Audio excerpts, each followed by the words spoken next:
तुम्ही असं ना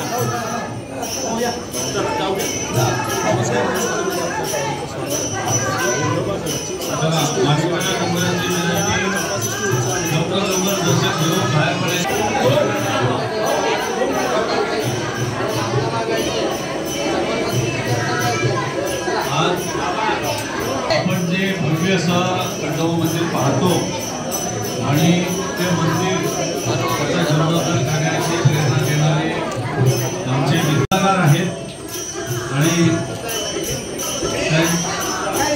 असे प्रत्येक ठिकाणी मंदिरामध्ये त्यांचं योगदान असतं। खारेगाव आणि मोहोळ या भागामध्ये सुद्धा साहेबांनी मंदिरं उभारलेली आहेत।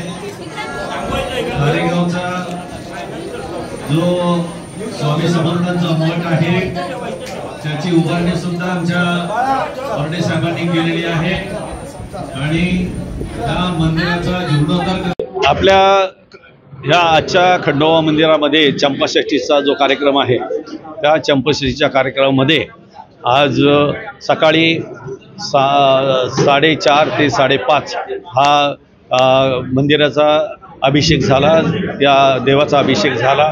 त्यानंतर या ठिकाणी भाविकांची दर्शनासाठी रीग लागलेली आहे। हजारो भाविकांनी आत्तापर्यंत दर्शन घेतलेले आहे। संध्याकाळी या ठिकाणी संध्याकाळी 6 ते रात्री 10-12 वाजेपर्यंत भंडाऱ्याचा कार्यक्रम आहे, महाप्रसादाचा कार्यक्रम आहे, तसेच पार्सलचा सुद्धा व्यवस्था केलेली आहे। भोपेट पद्धतीचं सुद्धा ही महाप्रसादाची व्यवस्था केलेली आहे। रात्री जागरण गोंधळाचा कार्यक्रम आहे। रात्री 12 ते सकाळी 5 वाजेपर्यंत जागरण गोंधळाचा कार्यक्रम होणार आहे आणि नंगर तुटल्यानंतर त्या सर्व कार्यक्रमाची सांगता होते। आणि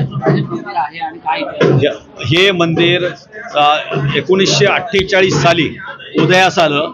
म्हणजे आमच्या ह्या मंदिराचे ज्यांनी स्थापना केली ते बबनराव विष्णू शिवले, फुलवाले, जांभळे नाका, ठाणे यांचा खंडोबाची फार मोठी भक्ती होती आणि त्यांची भक्ती असल्यामुळे ते जेजुरीला वारंवार जेजुरीला जायचे आणि मग त्यांचा त्यांना दृष्टांत झाला की या ठिकाणी मी आहे। या ठिकाणी त्या काळामध्ये दलदल होती, झाडी होती, समोर फक्त स्मशान होतं गावाच्या बाहेरचं। या ठिकाणी त्यांनी शोध घेतला असता त्यांना उवड, पिंपळ आणि उंबर ह्या झाडाच्या बुंद्यामध्ये त्यांना खंडोबाची स्वयंभू मूर्ती दिसली। अशा प्रकारे त्यांनी ते छोटंसं शेड बांधलं आणि त्याची सेवा चालू केली।